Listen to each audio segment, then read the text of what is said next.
When I was a little kid, I was in the subway with my grandmother, and we ran into a couple of her friends, and I was probably 7 or 8 years old, and naturally her friends asked me, so what are you going to do when you grow up? And I said, I'm going to be a writer, 8 years old. And my grandmother says, he's going to be a doctor writer.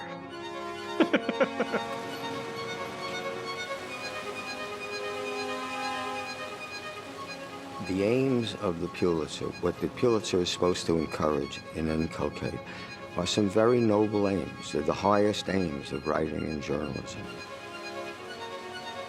Pulitzer stands on integrity and a standard of excellence.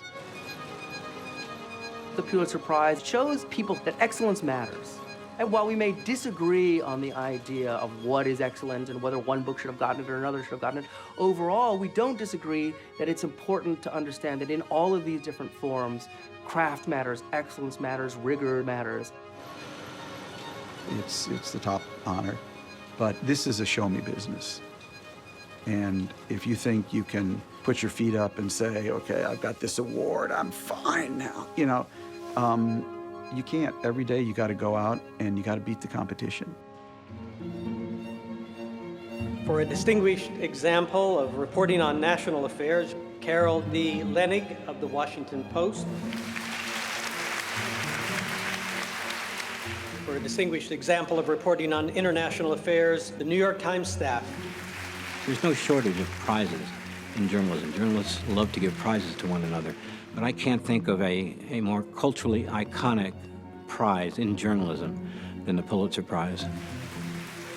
Winning a Pulitzer Prize was like a thunderclap, just a bolt of lightning. It was unbelievable. You know, you tell yourself when you don't win awards, you tell yourself they don't matter. And then you win, and then they matter a lot. When I won, it was so long ago, they still had the whole telegram thing. Knock, knock, who's there? It's the Pulitzer Prize. Ah, the Pulitzer Prize! That was truly one of the absolute greatest days in my entire life. They had this headline that was in the same font as Martian's Land and, you know, child born with 3 heads, lesbian wins Pulitzer. For, I would say, I don't know, 36, 48 hours, I literally thought I was in a dream. Like, reality had this weird texture, and I kept saying to people, pinch me, I must be dreaming. I really didn't come back to myself for a while, and then I realized, Jesus, this enormous thing had happened to me, which has completely transformed my career as a writer. And wrapping my head around that, that's something I think that I'm still involved in. In the middle of all these press interviews, Sam Rudy, my press agent, hooked in a phone call from Edward Albee, who said, darling, congratulations. And I said, Edward, what do I do now? He said, roll up your sleeves and write the next play.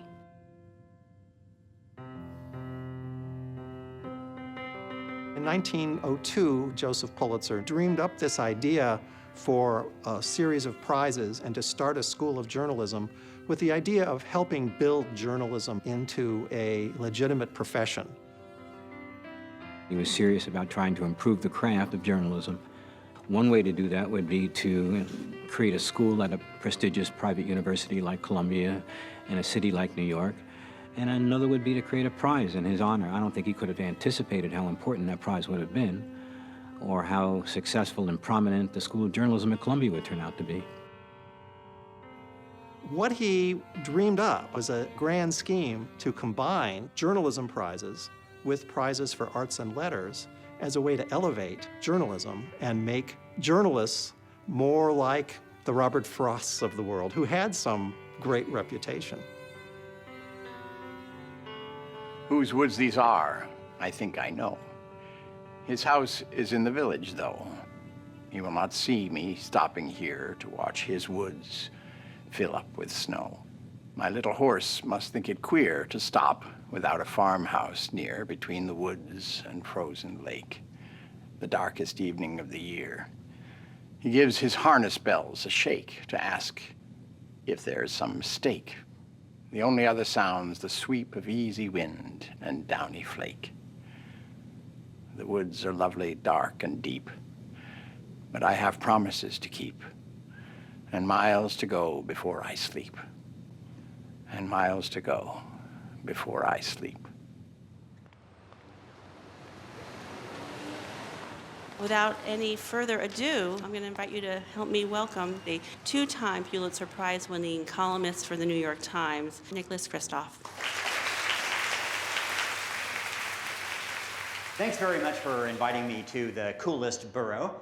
One of the paradoxes in my journalism is that I deeply believe in the journalistic value of unpredictability, and yet a lot of my coverage is kind of drearingly predictable. If you see that I've written about Darfur, you know that I'm not going to come out in favor of genocide. It's going to be pretty obvious what my take is going to be. And for several years there, I wrote largely the same story over and over and over with different names. And, you know, I like to think of it as the courage to be repetitive. I covered AIDS so long in Southern Africa, and year after year after year, it was incredibly depressing. People dying, teachers. Pulitzer is kind of the standard metric of success, and everybody knows it's a little bit misleading, that in some ways it's a prize for the event, not for the people who cover it. In our case, when we won for Tiananmen Square, I mean, the real winners of it, in a sense, were the students who protested. I felt like I was the winner, and there were an awful lot of people who had been losers. In China, you'd had 1 billion people who'd been losers because of the Tiananmen crackdown. We had friends who had helped us cover the Tiananmen crackdown who were in jail, who were, had fled, were in hiding. I mean, it felt kind of unfair that they had taken all the risks, got none of the credit, and here I was being heaped on with prizes. And there is a certain irony in gaining from surge in human misery. But still, it is that ultimate stamp of approval from the journalism establishment. Journalism is something where you are measured, you know, every day by what you turn in. Everybody knows the caliber of your work. Everybody knows if you've coasted for the last couple of months and haven't done anything. And so I think that it may be that it's a little bit harder to sit on your laurels in journalism because, while prizes are terrific, there's another metric, which is more obvious and transparent and evident, and that is what your last story was. Because he's always sneering at someone else, always looking for the worst weakness in everyone. But I suppose life made him like that. He can't help it. None of us can help the things life has done to us. They're done before you realize it, and once they're done, they make you do other things until at last everything comes between you and what you'd like to be. And you've lost your true self forever. As modest as it might seem to be, it arrived in a little blue Tiffany box. The Pulitzer is very chic, actually. It's from Tiffany's. It's a quality object, but still, I was thinking, you know, Heisman Trophy. When people say, oh, can I see what it looks like? I think to some degree they're a little bit disappointed because they think it's going to be this giant gilded statue or something. It's a very small object, not like an Oscar, nothing to brandish around. I think to the degree that I pictured anything, I was picturing kind of an Olympic medal, like some kind of gold, you know, circle with Pulitzer's head on it, probably, and some inspiring text on the backside, and then, you know, on a ribbon I could wear around my neck, you know, wear it out to the mall or to the pool. I used to joke that I was going to have an attachment put on the back of mine so that I could wear it like a brooch, but it was a little bit too heavy for that. It's small, but I'm quite fond of it.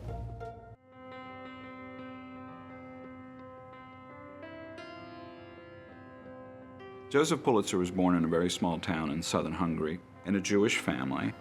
Pulitzer's father was primarily a merchant, and they were essentially what one might describe as middle class until his father's death, and that brought economic ruin on the family. The one thing that marked Pulitzer's upbringing was death. All but one of his 8 siblings died by the time Joseph Pulitzer was 13, and his dad died. And so this is part of the element that sets the stage for Joseph Pulitzer's willingness to leave Hungary, is that the kinds of ties that might have kept him there were all severed by death. Pulitzer comes to the United States by circumstances of the Civil War. We had a draft at the end of the Civil War that required communities to produce so many people to go into the Union Army, but wealthy people could write a check and get out of service, but the community still had to produce a certain number of people to show up. So wealthy people in Boston had this brilliant idea of sending a recruiter to Europe, and they set up a recruiting office in Germany and advertised widely throughout Europe that they're looking for young men to come and serve as mercenaries in the Union troops, and they would pay you handsomely. Pulitzer responded to one of those ads, lying about his age. He was still under the age of being able to be in an army. And he got on a ship, and he joins the cavalry. He goes to the Shenandoah Valley, and he really doesn't see any combat. He basically spends the last few months of the Civil War playing chess with several members of a German-speaking troop. And when the war ends in April, he's dismissed from the military.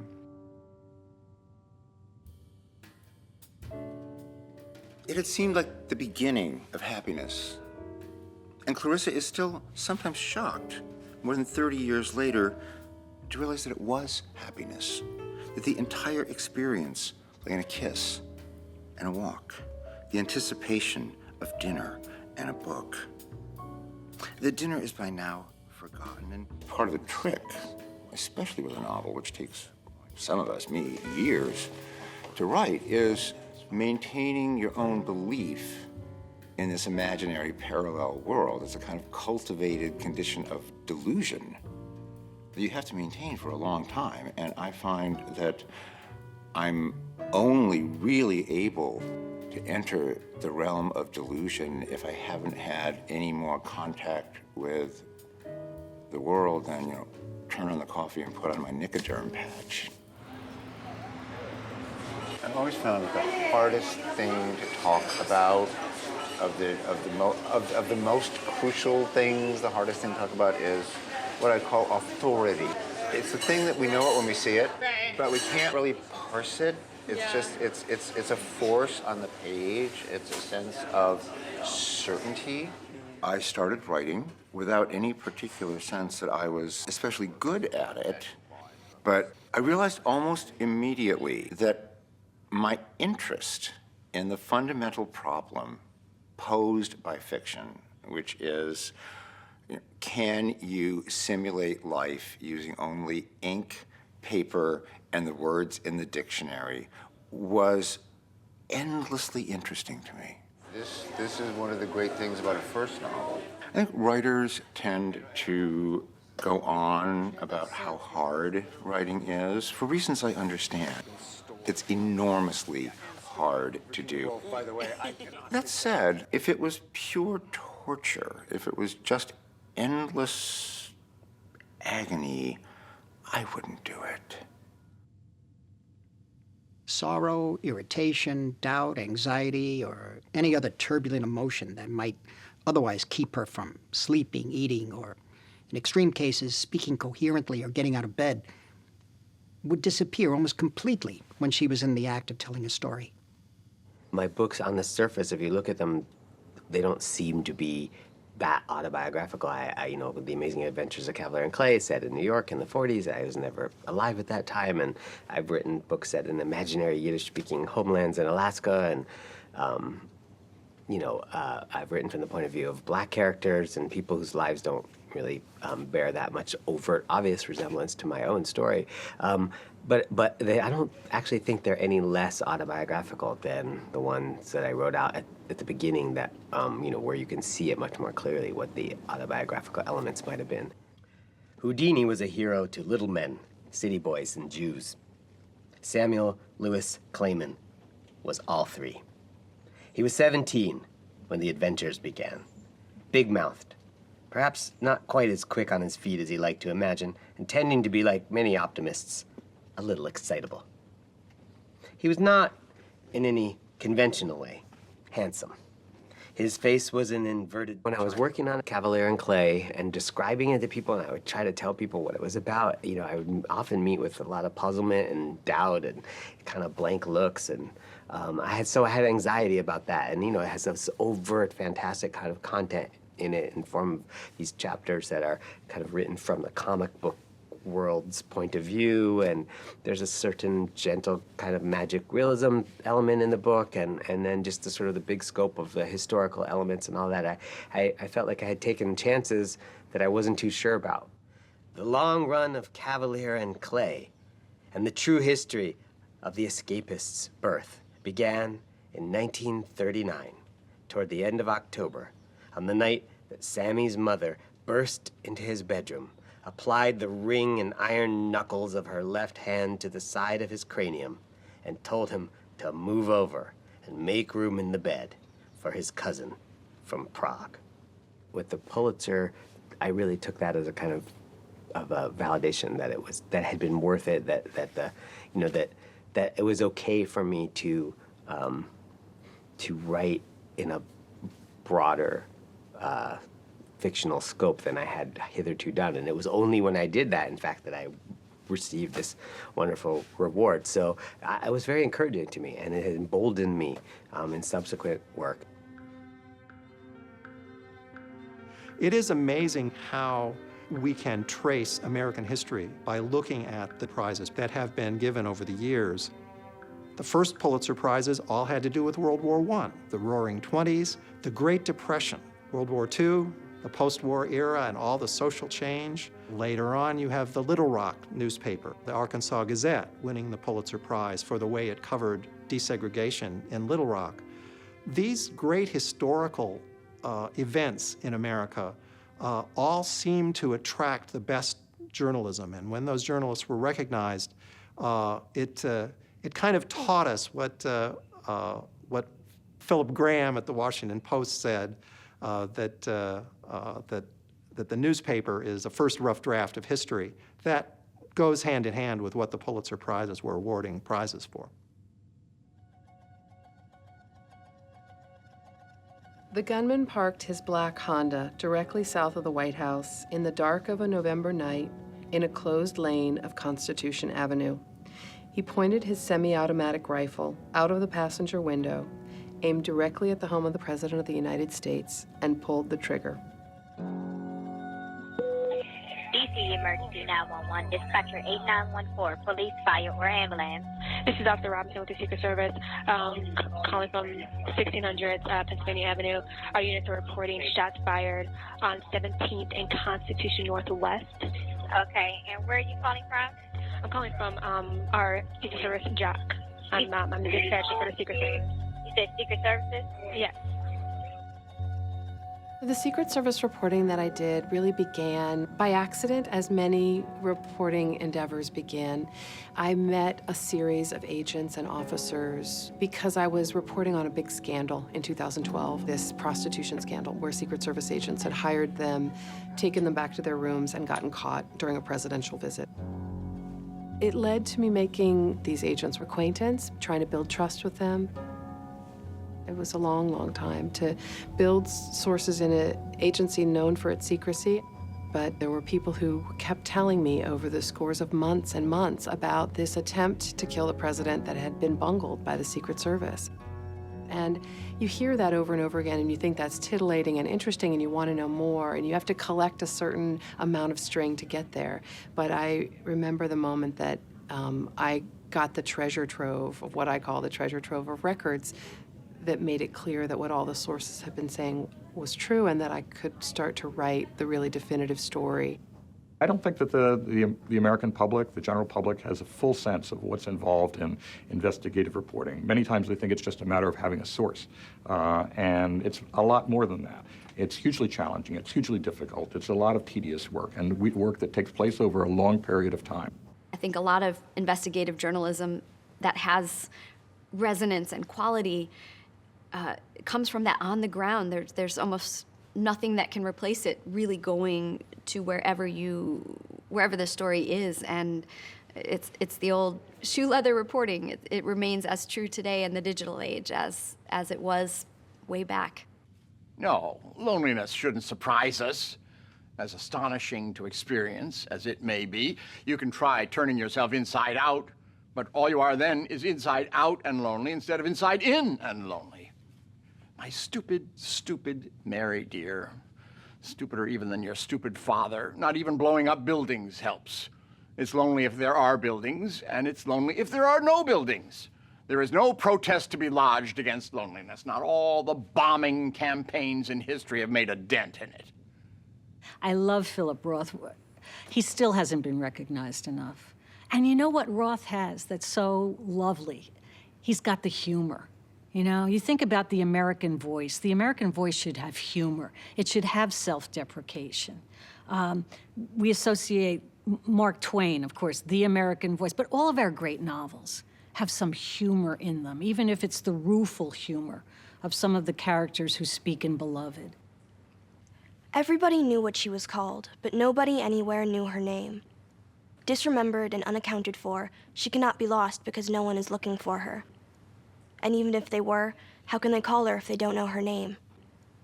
Although she has claimed she is not claimed.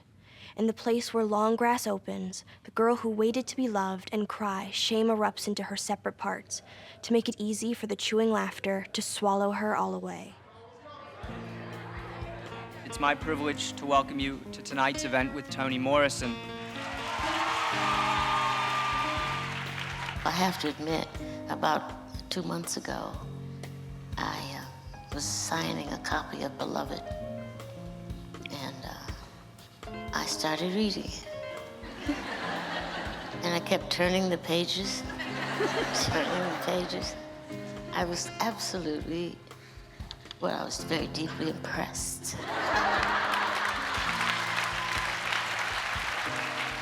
Beloved was the novel that you might say American Letters was waiting to have happen. Toni Morrison brought what we might call magical realism to the subject of slavery. It was tackling a subject that still hadn't fully been processed by American culture, even all those years after the civil rights movement. I think it really cemented Morrison's reputation for her current stature as a grande dame of American letters. Now I can say I shared the stage with Toni Morrison. Hey. Thanks again. Beloved is a ghost story, you know? That ghost isn't laid to rest at the end of the novel. It's conjured up every time we read Beloved, and it's the ghost of racism, of slavery, you know, of the root of our current problems in America about race. It has something to do with incarnation. You feel your obligation to a child when you have seen it and held it. Any human faces a claim on you because you can't help but understand the singularity of it, the courage and loneliness of it. But this is truest of the face of an infant. I consider that to be one kind of a vision, as mystical as any.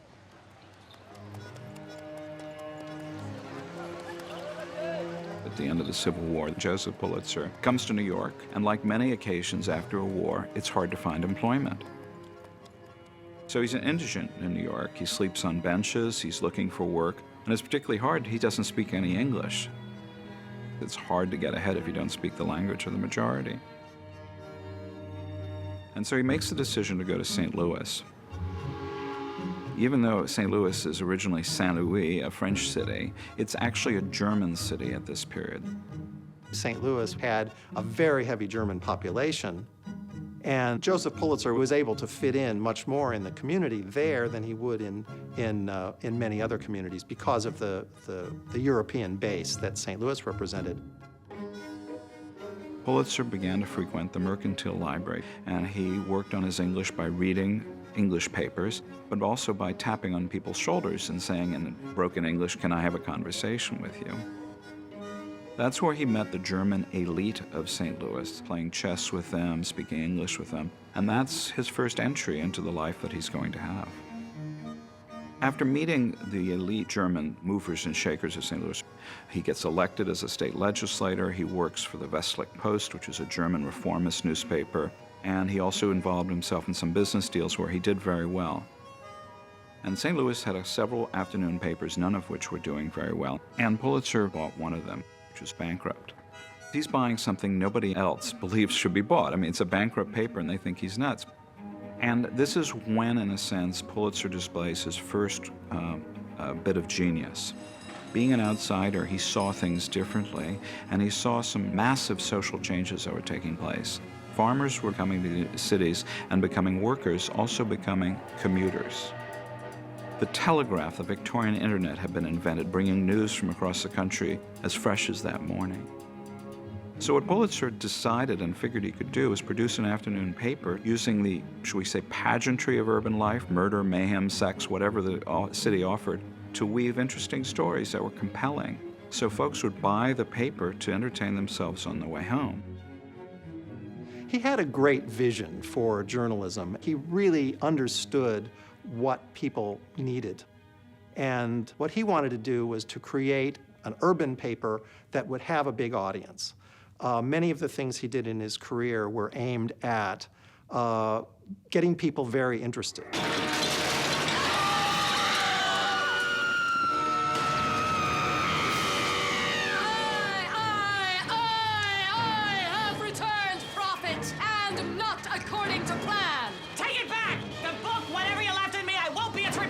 I reject it! Help me out here! Help me! This is a dream! I've always felt it's enormously important for a playwright not to take him or herself too seriously, that self-seriousness is kind of death for drama.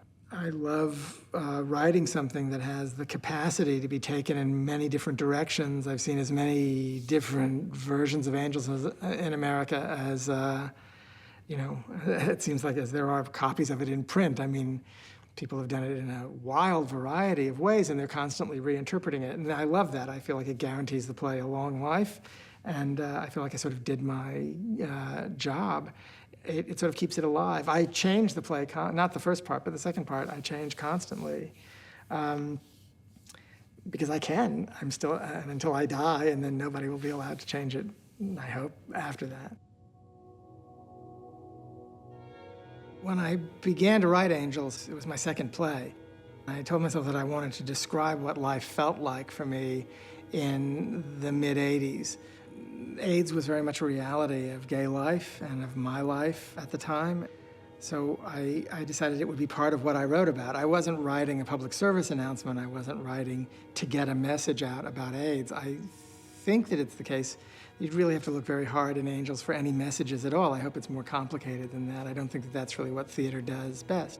She was not a person, but a whole kind of person. The ones who crossed the ocean, who brought with us to America the villages of Russia and Lithuania, and how we struggled and how we fought for the family, for the Jewish home. I've always loved theater. I've always thought it was a fascinating contraption and one of the great inventions of civilization. And I love the sort of dual nature, that it's both literature and something else. It's an extraordinary way of teaching people how to think critically about the world and how to see double and how to understand paradox. I think that's what it's for.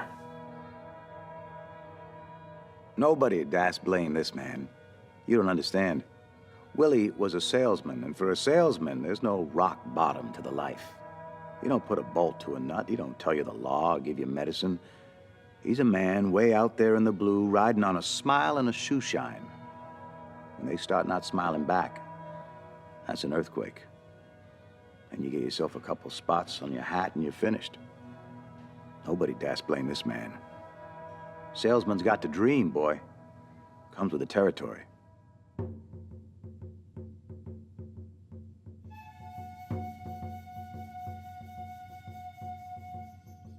You know, when I'm a young man, I don't know how dangerous the war. I travel over from the Mekong Delta, Ho Chi Minh Trail, Cambodia, Laos.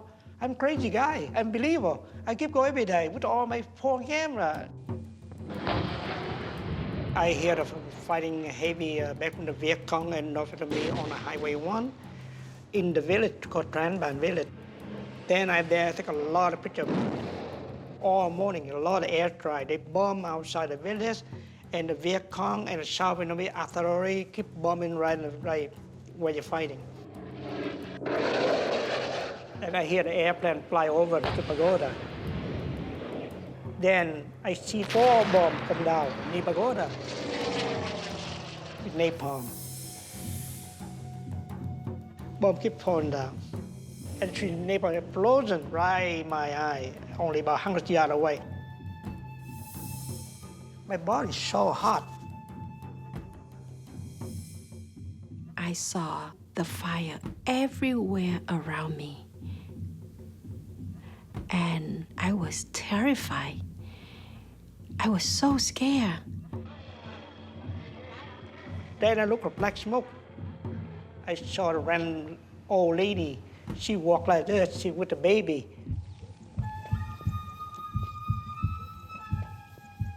and I hold my camera, take a picture. The baby died right in my camera.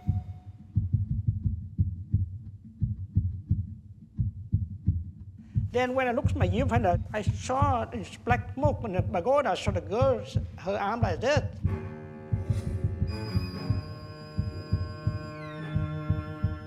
I remember we kept running together on the way along on the road.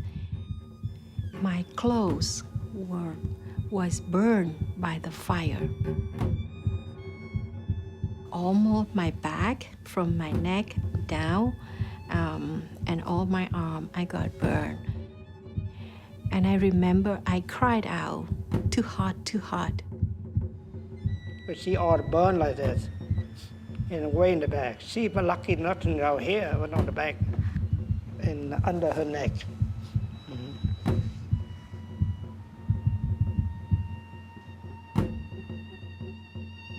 Then I have my water. I put water her body right away. He poured water over my body, and that moment I passed out. Every picture newspaper, TV station in the world, they use my picture front page. And the next 2 days, I get so many messages say, Nikki, your picture all over the world. And the big anti-war Vietnam, they got the picture so much about, that time and whole war protest for Vietnam War because of that picture. You and I are disappearing. The cry of rain down from the hills belongs to a girl still burning inside my head. At daybreak, she burns like a piece of paper. She burns like foxfire in a thigh-shaped valley. A skirt of flames dances around her at dusk. We stand with our hands hanging at our sides while she burns like a sack of dry ice. She burns like oil on water. She burns like a cattail torch dipped in gasoline. She glows like the fat tip of a banker's cigar, silent as quicksilver, a tiger on the rainbow at nightfall. She burns like a shot glass of vodka. She burns like a field of poppies at the edge of a rainforest. She rises like dragon smoke to my nostrils. She burns like a burning bush driven by a god-awful wind.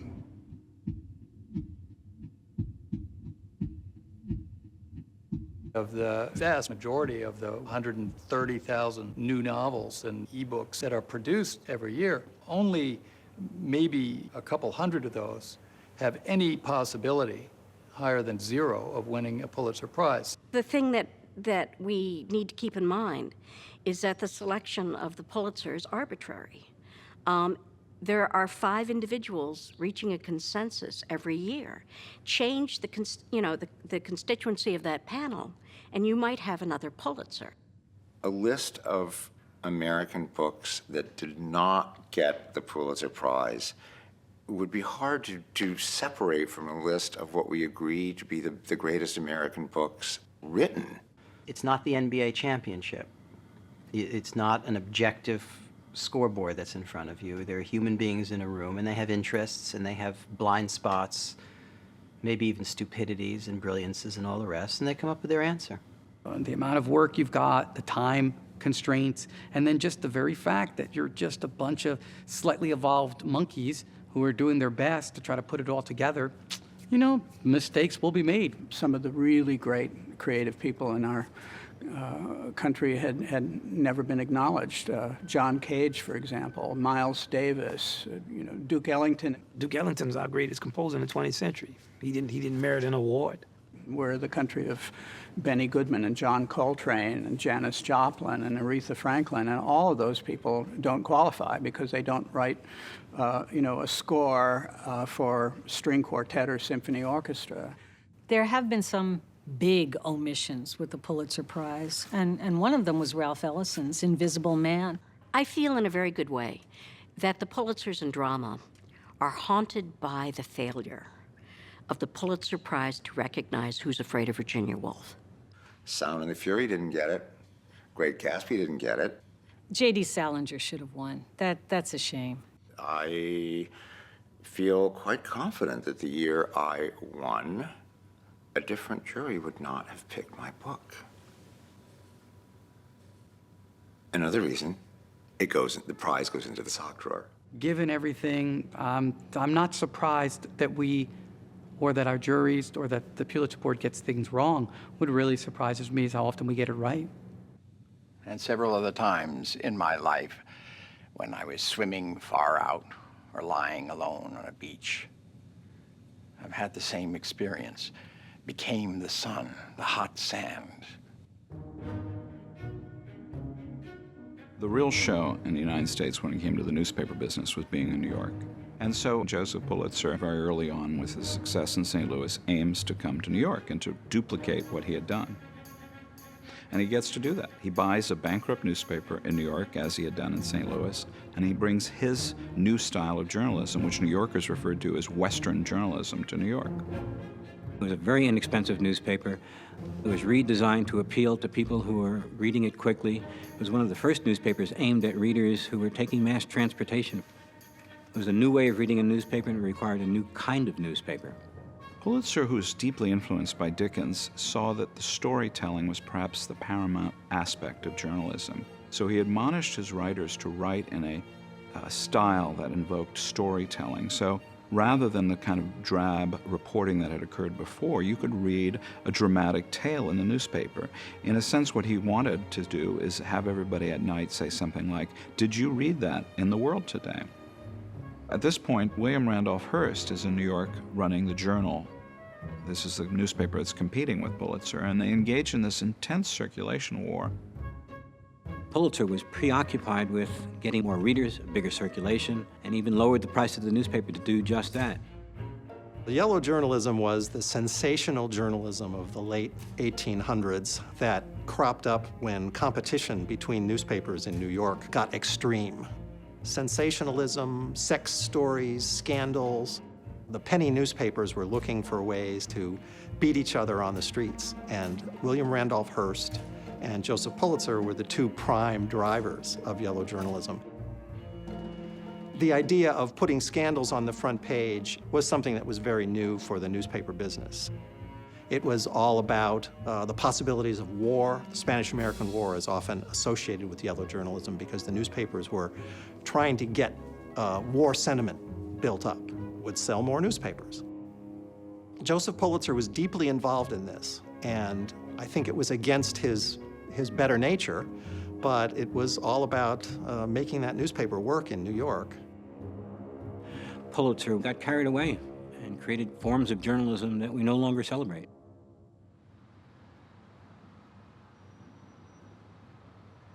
Out from the heart of New York, reaching beyond the limits of the city into its vast suburbs, and thereby shaping them as well as the city, stretch long ribbons of concrete, closed to truck. I never think of my books as biographies. I've never been interested in writing a book just to tell the life of a famous man. I look at my books as a way to explain power. And the more we know about how power is actually exercised, not the textbook version of it, but the reality, the raw, naked reality of it, I think the better our voting will be, the better our democracy will be. Both The Power Broker and Master of the Senate are very long books. I suppose some people would say too long, but it takes a long time to explain something that no one has explained. And the only remedy for injustice is to expose it. So you want to show how political power can be used, if you want to say it, for good or for ill.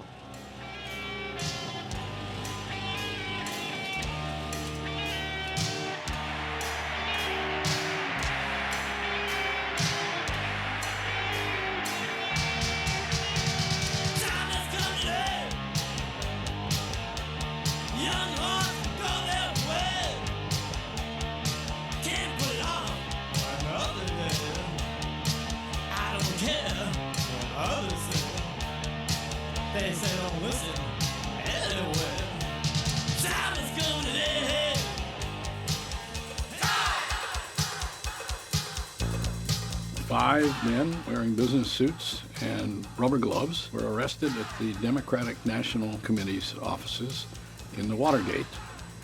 It was an extraordinary event because it seemed that something more than an ordinary burglary must be involved if that were the target. Bob Woodward was called in to the office of the Washington Post. He was on the Metropolitan staff, and Woodward went to the courthouse for the arraignment of the burglars. Very rapidly, it became evident that there had never been anything quite like this story. We learned that there had been a secret fund that paid for the bugging at Watergate, the break-in, and other undercover activities against the Nixon opponents.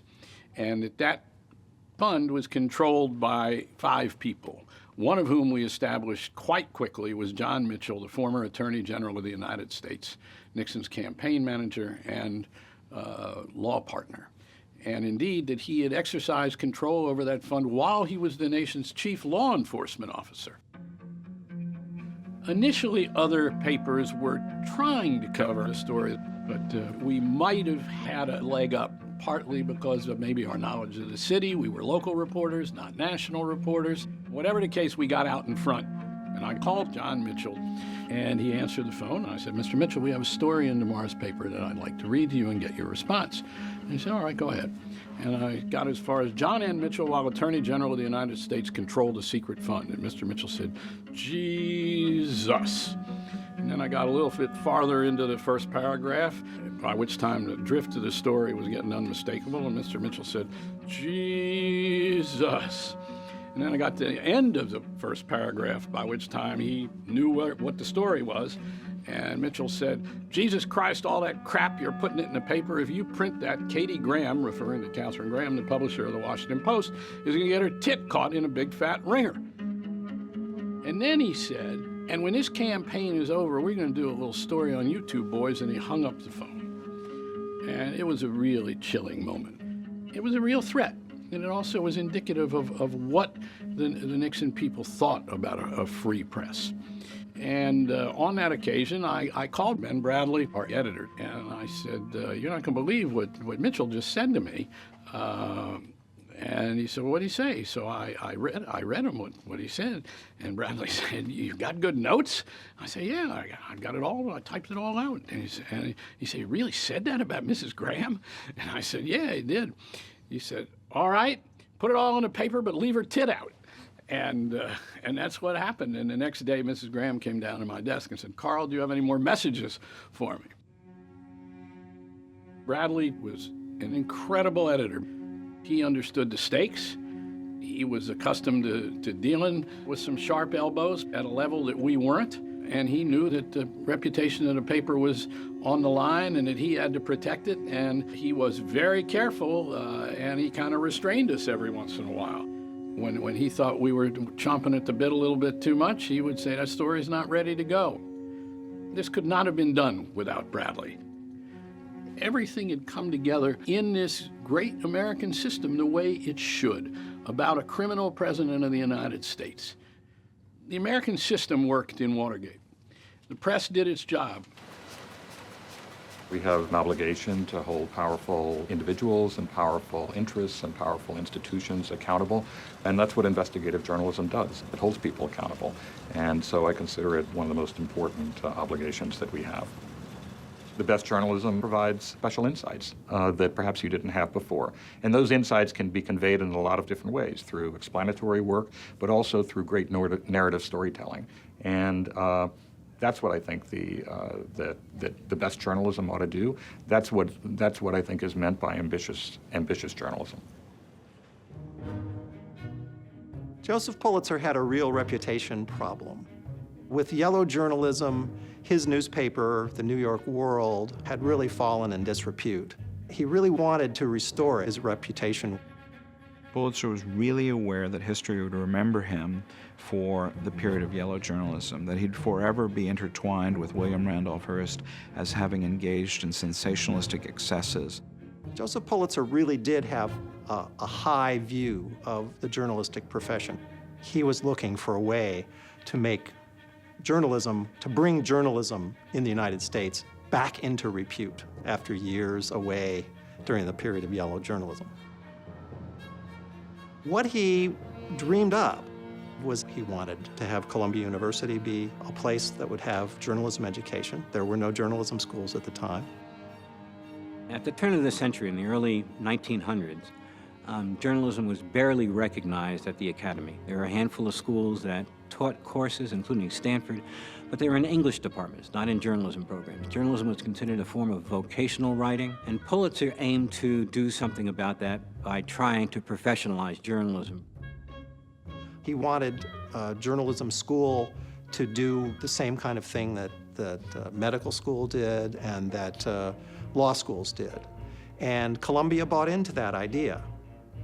The idea for the prizes was a kind of an adjunct thought, that you also celebrate journalism by giving people models of what it is we need to have in this country. His thought was that if you took these artists and poets and historians that really did have a great reputation in the United States, and you gave a journalism prize at the same time, well, people would think that these journalists were doing perhaps more than they ever thought possible, that they were in a league with these great poets and historians and novelists. People moved slowly then. They ambled across the square, shuffled in and out of the stores around it, took their time about everything. A day was 24 hours long, but it seemed longer. There was no hurry, for there was nowhere to go, nothing to buy, and no money to buy it with, nothing to see outside of the boundaries of Macomb County. But it was a time of vague optimism for some of the people. Macomb County had recently been told that it had nothing to fear but fear itself. Harper Lee's To Kill a Mockingbird hits every single category you could think of for a great American novel that's worthy of the Pulitzer. We've got the American theme of racism. We've also got a novel that contains one of the greatest voices on the page. Scout's voice is just a voice that pulls you in. And it creates this picture of America at a certain time, this picture of American types on the page. I think To Kill a Mockingbird absolutely deserved every prize out there. Harper Lee's book, To Kill a Mockingbird, is a book that I first read when I was in 6th grade. Her portrait of a young girl as a protagonist was incredibly meaningful to so many women and men. And Atticus, particularly, was someone that I fell in love with. So when I was writing How I Learned to Drive, I asked that the Uncle Peck character be played by an actor who would be asked to play Atticus Finch. And the great owners who must lose their land in an upheaval, the great owners with access to history, with eyes to read history and to know the great fact, when property accumulates in too few hands, it is taken away. And that companion fact, when a majority of the people are hungry and cold, they will take by force what they need. And the little screaming fact that sounds through all history, repression works only to strengthen and knit the repressed. The great owners ignored the 3 cries of history. 9/11 hit me really hard. I knew about bin Laden. I had a context for what was going on, and my columns reflected that right away.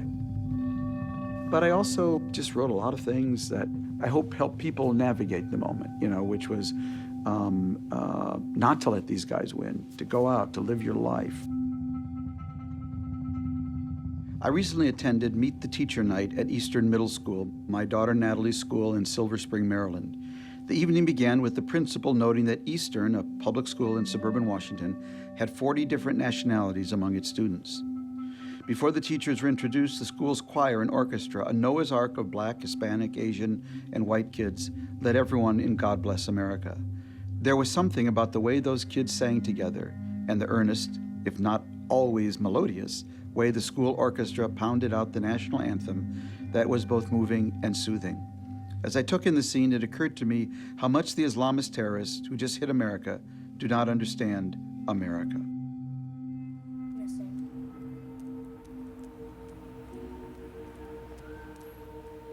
Missing.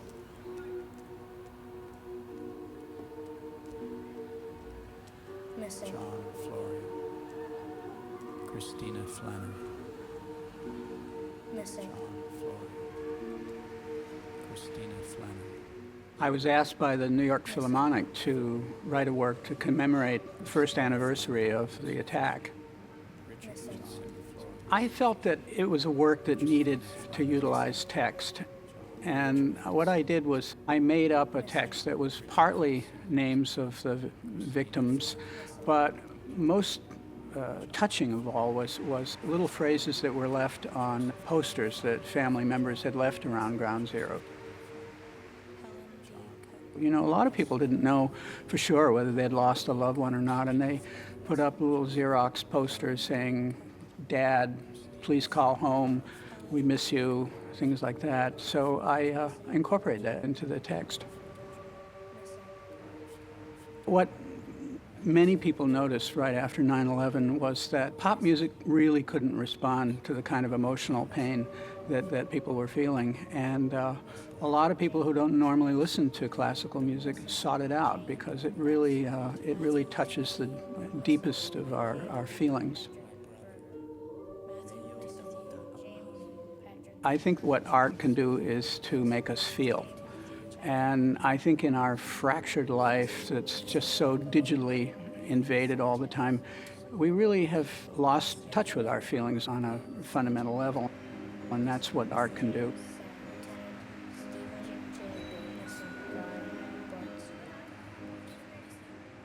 The guilt of outliving those you love is justly to be borne, she thought.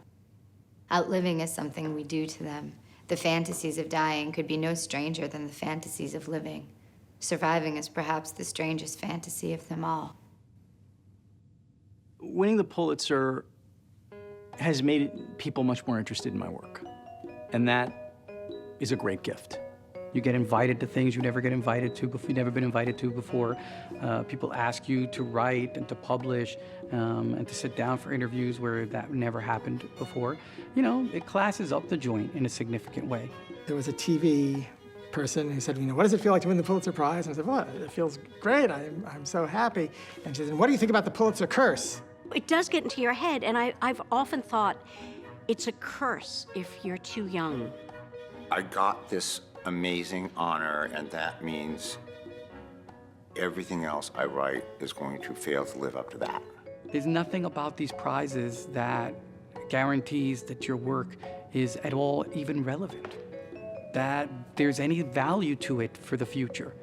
And for me, that's a great liberation. I'm like, okay, so, you know, I got this amazing prize, it's this enormous honor, but that don't mean jack. I'm the same guy who's trying to figure this thing out that I was before, and to me, nothing's changed other than, okay, great, now I can actually get people to read my work. For your career, this shit ain't gonna hurt. Over the gray marble, this new jagged etching of bodies doing things, growing parts, fitting together, changing shape. Where else would a girl like me, hiding from the world a knowledge she didn't quite understand herself, where else would she feel more comfortable than in this subterranean realm where people wrote down what they couldn't say, where they gave voice to their most shameful longings and knowledge? For that spring, while the crocuses bloomed, while the headmistress checked on the daffodil bulbs in the flower beds, Calliope, too, felt something budding.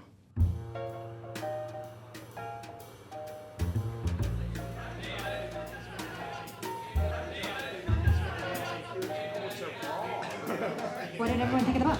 I loved it. Yeah. Do we have anybody who didn't like it? That's like a first. That might be a first. It took me so long because I kept reading paragraphs again. Oh, that's so beautifully written. It felt so real that I found that, I was looking up certain things to see, because I realized how little I knew about, transsexuality, about surgery, about, hermaphrodites. I will claim that Middlesex was ahead of its time in terms of dealing with gender identity, if I can also say that it certainly wasn't ahead of its time in dealing with the immigrant experience. That is something that I think is fundamental to American literature. I grew up reading so many stories, usually like Saul Bellow or Philip Roth, where there was a sense of immigration always at the heart of those stories. The parallel between Calliope into Cal and the Greek immigrant experience into becoming an American. It's crazy because except for the 1% of people who are Native Americans, everybody was an immigrant or their families were an immigrant. So when was it decided what was American? All of our stories are trying, attempts to try to understand what does it mean to be an American? What is this identity? Now, the American identity is a mongrelized identity, and Middlesex certainly puts that at the forefront. The idea is that we're not one thing. We're made up of many parts, or at least many halves. And that is really what it means to be an American. There is no American identity that is pure. We are all thrown into the world in a way that makes us feel at times, perhaps, that we're not getting a fair shake. And I think that's a very deep human experience, and we have it in many different ways. And racism is obviously one that is important to our culture. One of the greatest lessons we need in our nation right now is that. How do I look at a person who thinks something different from me and listen to them with the same intensity that I speak with? The difference is that these young people take it for granted that they're going to get whatever they want, and that we almost always took it for granted that we shouldn't. Only I wonder, the thing one's so certain of in advance, can it ever make one's heart beat as wildly? What do I think excellence in writing is? Excellence in writing is so various. Well, at its best, it's Shakespeare, and nobody's that good, so. You're shining a light on a corner, a dark corner, where no one else has the time to go, the energy to go, the stupidity sometimes to go. It's striving to find the truth, to find out what happened. It has something to do with the force of an artist's voice at the end of the day, something that you hear below the words. I think the definition, in terms of reporting, is which reporter was on a story that everyone else was on. A war, a political campaign, a natural disaster. And that person stood out, not because they were there alone, but they stood out because they were reporting the exact same thing that 20, 30, 40, 50 other colleagues were reporting, but they stood out. That, to me, is excellence. All the way down. Right. All the way down. All the way down. Keep going, keep going, keep going. You're good. And one more.